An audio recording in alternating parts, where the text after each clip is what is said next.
আমরা তো দীর্ঘদিন ধরে পার্লামেন্টে বিদেশ নীতি দিয়ে আলোচনার জন্য দাবি জানিয়ে এসেছি, আজ থেকে না। আমি যখন পার্লামেন্টে ছিলাম তখন থেকে আমরা দাবি জানিয়ে আসছি যে বিদেশ নীতি নিয়ে এবং ভারতবর্ষের সঙ্গে চীনের যে সংঘর্ষ, তার পরিপ্রেক্ষিতে পার্লামেন্টে বিস্তারিত চর্চা হোক, আলোচনা হোক। ভারতবর্ষের সরকার তাদের মন পছন্দ আলোচনায় অংশগ্রহণ করে, মন পছন্দ আলোচনায় তারা উৎসাহ দেখায়। বাকি তাদের সরকারের বিরুদ্ধে যদি কোথাও সমালোচনার সম্ভাবনা থাকে, সেই আলোচনা থেকে তারা বিরত থাকতে চায়। যেমন সরকার এই বাদল অধিবেশনের শুরুতে দেখবেন জাস্টিস, হাইকোর্টের জাস্টিস তার টাকা খাওয়া নিয়ে শুরু করবে বাদল অধিবেশনে তাদের নিজেদের এজেন্ডাকে প্রতিষ্ঠিত করার চেষ্টা। এগুলো করার অর্থ বিরোধীদের যে দাবি, সেই দাবিগুলোকে ধীরে ধীরে অবজ্ঞা করা, সেই দাবিগুলোকে নিয়ে আলোচনা হতে না দেওয়া, এবং সরকারের যে দাবিগুলো, সরকারের যে ইচ্ছা, সেই ইচ্ছাগুলোকে পূরণ করা। দেখবেন জাস্টিস, যে বিচারকের কাছ থেকে টাকা পাওয়া গেছে বাড়ির মধ্যে, নিশ্চয়ই তার বিচার হওয়া উচিত। তার তো বিচার করছে সুপ্রিম কোর্ট, সেই টাকায় কিন্তু মূল এজেন্ডা করবে এবারের বাদল অধিবেশনে বিজেপি পার্টি। থানা থেকে 280 মিটার দূরে গেস্ট হাউস থেকে আটক করলো দুষ্কৃতীদের। পুলিশের নজর এড়িয়ে দুষ্কৃতীদের সর্বরাজ্য হয়ে উঠেছে পশ্চিমবঙ্গ। আমি তো কালকেই বলেছি কথা বলেছি। কারণ কালকেও আমি বলেছি, কিছুদিন আগে পাঞ্জাবের মাফিয়ারা ওই এলাকায় ওই বিল্ডিং থেকে গ্রেপ্তার হয়েছিল, গুলি চলেছিল, সবাই আমরা জানি। পুলিশের নজর কখন দেবে? পশ্চিমবঙ্গের পুলিশ ঘটনা ঘটার পর জানতে পারে। কারণ পশ্চিমবঙ্গের পুলিশের সে নেটওয়ার্ক রাখার দরকার পড়ে না। পশ্চিমবঙ্গের পুলিশ জানে যে তৃণমূল দলের নির্দেশ পালন করো, আদেশ পালন করো, আমার চাকরির গ্যারেন্টি, প্রমোশন আমার গ্যারেন্টি, বাকি কোনো দিকে তাকিয়ে লাভ নেই। দিদি বললে কিছু করব, তৃণমূল দল বললে কিছু করব, নাহলে চুপ করে বসে থাকবো, আর বিরোধীদেরকে যেখানে যা পাবো আমরা টাইট করব, দিদি তাতে খুশি থাকবে। ফলে বাংলা স্বর্গরাজ্য আজকে অপরাধীদের। আজকে শুধু পাটনা থেকে এসে সেখানটায় আশ্রয় নিচ্ছে তা নয়, এই পশ্চিমবঙ্গে বরাবর আমরা বলেছি কোটি কোটি টাকার জাল note, fake currency, crore crore টাকার ফেক কারেন্সি, জাল নোট এই বাংলা দিয়ে পাচার হয়। এদিকে মালদা, উত্তরবঙ্গের মালদা, দক্ষিণবঙ্গের 24 পরগনা, দেখুন 9 কোটি টাকা ধরা পড়েছে। শুধু তা নয়, শিশু পাচারের করিডোর বাংলা, নারী পাচারের করিডোর বাংলা, ড্রাগ পাচারের করিডোর বাংলা। যা দেখছেন হিমশৈলের চূড়া মাত্র। বাংলার দফা রফা বাংলার দিদিমণি খতম করে দিয়েছে। চ্যালেঞ্জ কোর্টে ইংলিশে যানজট নিয়ন্ত্রণ, বাঙালিদের উপর নির্যাতন, বাংলার বঞ্চনা, প্রাপ্য না মেটানো, বাংলা ভাষাকে অমর্যাদা করা, ইস্যুগুলোই এবার 21-এর মধ্যে জুলাই বন্ধ করে। দেখুন, দিদি যখন সর্বদিকে ব্যর্থ, তখন মোদির দৌলতে আর বিজেপির দৌলতে কিছু হাতিয়ার পেয়েছে, বাঙালি নির্যাতনের হাতিয়ার। কিন্তু বাঙালি নির্যাতন, আমি আবার বলছি, হঠাৎ করে আজকে হচ্ছে তা নয়। যেদিন থেকে বিজেপি ক্ষমতা এসছে, সেদিন থেকে যে রাজ্যে তারা ক্ষমতা, সে রাজ্যে বাঙালিদেরকে হয়রানের শিকার হতে হয়েছে। সম্প্রতি সেটা আরো বেড়েছে, বাংলাদেশের ঘটনার পর আরো সেটা বেড়েছে। এবং বিজেপি পার্টির অন্যান্য রাজ্যে তাদের অনুপ্রবেশকারীর যে এজেন্ডা, সেই এজেন্ডাকে তারা আরো তীব্র করার চেষ্টা করছে। কিন্তু বাঙালিদের উপরে হয়রানির অভিযোগ আজকে নয়, দীর্ঘদিন ধরে চলছে। এতদিন বাংলার মুখ্যমন্ত্রী চুপ ছিল। আমার দাবি একটাই, পশ্চিমবঙ্গ থেকে কত মানুষ বাইরে রাজ্যে কাজ করছেন তার তালিকাটা প্রকাশ করা হয়। কোভিডের সময় বাংলার মুখ্যমন্ত্রী বলেছিলেন 53 লক্ষ পরিযায়ী শ্রমিক, আজকে নামিয়ে এনে বলছেন 22 লক্ষ পরিযায়ী শ্রমিক। কোভিডের পর থেকে পরিযায়ী শ্রমিক পশ্চিমবঙ্গে কমে গেল, 1 নম্বর। 2 নম্বর, এই পরিযায়ী শ্রমিকরা পশ্চিমবঙ্গে কাজ পায় না, তাই তারা বাইরে যায়, কেউ শখে বাইরে যায় না। 2 নম্বর, পশ্চিমবঙ্গে কাজ পেলেও তাদের রোজগার হয় না, তাই বেশি রোজগারের জন্য বাইরের রাজ্যে যায়, সেখানে বেশি রোজগারের ব্যবস্থা করা হয়। তাহলে পশ্চিমবঙ্গের যিনি দায়িত্বে আছেন বাংলার মুখ্যমন্ত্রী, তার তো উচিত যে রাজ্য থেকে যারা পরিযায়ী শ্রমিক ভয়ে ভীতিতে পালিয়ে এসছে, তাদেরকে ফের সেই সমস্ত রাজ্যে নিয়ে গিয়ে তাদের নিজের অধিকারকে সুপ্রতিষ্ঠিত করবার দায়িত্ব তো রাজ্যের। যদি রাজ্য নিজে না পারে, কোর্টের দ্বারস্থ হতে পারে, হাইকোর্ট সুপ্রিম কোর্টের দ্বারস্থ হতে পারে, সেটা তো করছে না। চোরদের জন্য, দুর্নীতিগ্রস্তের জন্য, ডাকাতদের জন্য, খুনির জন্য দিদির সরকারের লয়ার হাইকোর্ট সুপ্রিম কোর্টে তারা কোটি কোটি টাকার বিনিময়ে সেই সমস্ত অপরাধীদের বাঁচাতে চায়।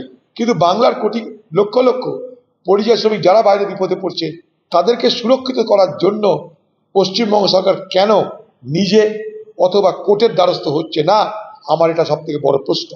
কালকে যখন দিদি বক্তৃতা দেবেন তখন আমার তরফ থেকে প্রশ্ন থাকবে, এক, পশ্চিমবঙ্গে কত পরিযায়ী শ্রমিক আছে তার ব্যাখ্যা দিন। দুই, পশ্চিমবঙ্গে থেকে যারা বাইরে পরিযায়ী শ্রমিক হিসাবে কাজ করছে তাদের যে অর্থ রোজগার, যে অর্থ তারা ঘরে পাঠায়, যাকে আমরা রেমিট্যান্সেস বলি, অর্থাৎ বাইরে থেকে পাঠানো অর্থ, সেটা বাইরের রাজ্যে আছে, সেটা বিদেশেও আছে, আরব দুনিয়াতে আছে। সেই আরব দুনিয়াতেও কত বাংলা শ্রমিক আছে তার তথ্য আমাদের জানতে চাই। এবং আরব থেকে এবং ভারতবর্ষের অন্য রাজ্য থেকে এই পশ্চিমবঙ্গে কত অর্থ প্রেরণ হয় তাদের মাধ্যমে, তার তথ্য আমরা জানতে চাই। প্রকৃতপক্ষে কত সংখ্যা বাইরের রাজ্যে আছে তার তালিকা আপনি তৈরি করতে পারলেও আপনি করেননি। 3 নম্বর, পশ্চিমবঙ্গের পরিযায়ী শ্রমিকদের জন্য আপনি বলেছিলেন কোভিডের সময় 2 লক্ষ টাকা করে অনুদান দেওয়া হবে, কাজ দেওয়া হবে। তার তথ্য দিন যে কত লক্ষ শ্রমিককে আপনি কাজ দিয়েছিলেন এবং অর্থ দিয়েছিলেন। বাংলার মুখ্যমন্ত্রী নির্বাচনের জন্য বাঙালি বাঙালি করে কুমিরের কান্না ঝরিয়ে সময় অপব্যয় না করে প্রকৃত অর্থে পরিযায়ী শ্রমিকদের জন্য আপনি সঠিক এবং দৃঢ় কোনো পদক্ষেপ নেন, এটা আমরা দেখতে চাই। আপনি বাইরের রাজ্যে যাচ্ছেন না কেন? যেখান থেকে পরিযায়ী শ্রমিকগুলোকে তাড়াচ্ছে সেখানে আপনি যাচ্ছেন না কেন? আপনি দিল্লি যাচ্ছেন না কেন? আপনি কোর্টে যাচ্ছেন না কেন? আপনি সংখ্যা বলছেন না কেন? তাদের অবদান বলছেন না কেন? তাদের কাজ দেব বলছেন না কেন? সেই কাজ দেওয়ার জন্য কি পরিকল্পনা নিচ্ছেন তার ব্যাখ্যা দিচ্ছেন না কেন? আপনাকে পরিযায়ী শ্রমিকরা কেন বিশ্বাস করবে তার প্রথম ব্যাখ্যা আপনাকে দিতে হবে। বাংলায় অতিরিক্ত ভোটার সংযুক্ত করার চেষ্টা তৃণমূলের তরফে ধরে ফেলার কারণেই এখন ঘুরপথে এসআইআর এর মাধ্যমে এনআরসি চালু করার চেষ্টা করছে বিজেপি এবং জাতীয় নির্বাচন কমিশন। ইন্ডিয়া জোটের বৈঠকে বক্তব্য অভিষেকের স্কোয়ার ফরওয়ার্ডে আক্রমণ করছে বিজেপি, বিরোধীদের জন্য ইডি, ভোটারদের জন্য ইস্যু বৈঠক রয়েছে। কে বোঝে যায় না এগুলো কথা। সারা দেশ জুড়ে কংগ্রেস ইলেকশন কমিশনের বিরুদ্ধে প্রতিবাদ করা শুরু করেছে। আমরা ইলেকশন কমিশনের ভুল তথ্য পরিবেশনের কারণে আমরা একটা কমিটি করেছি, যে কমিটির মাধ্যমে সারা দেশ জুড়ে তথ্য সংগ্রহ হচ্ছে, যে কমিটির নাম ইগাল। এবং রাহুল গান্ধী প্রথম মহারাষ্ট্রের ভোটের পর, হরিয়ানার ভোটের পর প্রথম ভারতবর্ষের মানুষকে ইলেকশন কমিশনের পক্ষ থেকে যে পক্ষপাতিত্ব হচ্ছে সেই বিষয়টা তুলে ধরে। বাকি পরে কে কোথায় জুড়ছে, কে কোথায় ছাড়ছে, কখনো এরা মোদির প্রশংসা করে। এ তো বিদেশে গেল খোকাবাবু, মোদির প্রশংসায়, সিঁদুরের প্রশংসায় সিঁদুর মেখে চলে এসছে বাংলায়। আবার দিদি হুঁক দিয়েছে, তখন বলছে না আমরা কিছু বলিনি। মোদির তোষামোদি করে সারা কোথায় কোথায় ঘুরে এলো মোদির কমিটিতে, বিদেশের কমিটিতে। সেখানকে এখানকার এমপিটার নাম ছিল, সে বেচারিকে বাদ দিয়ে দিল খোকাবাবুর জন্য। তার গেলে কি যার যেত যেত না? সারা বাইরের রাষ্ট্রগুলোতে গিয়ে মোদি তোষামোদি করলো, মোদিকে খুশি করতে সব কিছু করলো। এখন এরা কি বলে না বলে আমার জানা নাই, কিন্তু কংগ্রেস পার্টি আজ থেকে নয়, অন রেকর্ড এ কথা কংগ্রেস পার্টি বলে চলেছে এবং আগামী দিনে বলবে।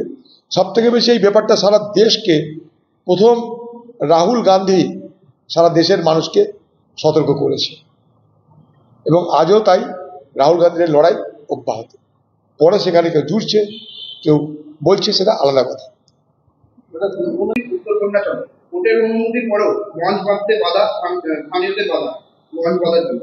পুলিশের হস্তক্ষেপে শুরু হলো মাছ বাঁধার কাজ। সরকারি বঞ্চনা ও নারী নির্যাতনকে হাতিয়ার করছে বিজেপি।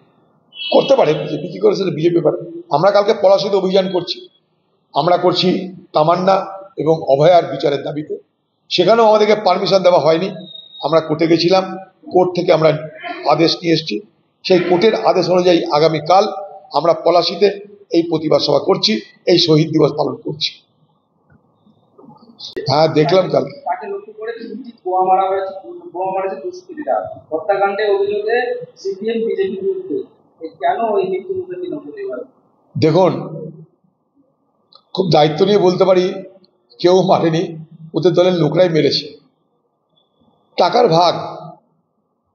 ভাগ বটোয়ারা নিয়ে তৃণমূল দলের সর্বত্র এই অন্তর্দ্বন্দ্ব, অন্তর্কলহ এবং তার পরিমাণে তৃণমূল দলের মধ্যে আজকে রক্তক্ষরণ।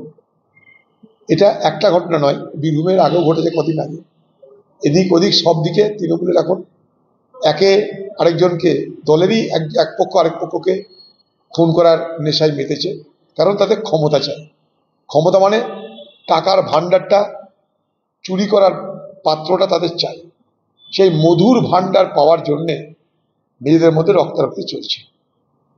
দাদা, পাটনা বাদল অধিবেশনের বিরোধী স্ট্র্যাটেজি তৈরি, পহেলগাঁও, অপারেশন সিঁদুর এবং প্রেসিডেন্ট ট্রাম্পের যুদ্ধবিরোধী ঘটনা, এই 3 ঘটনাকে আত্মীয় করে বাদল অধিবেশনে সরকারকে কোণঠাসা করার সর্বসম্মত সিদ্ধান্ত নিয়েছিল ইন্ডিয়া গেটের বৈঠক।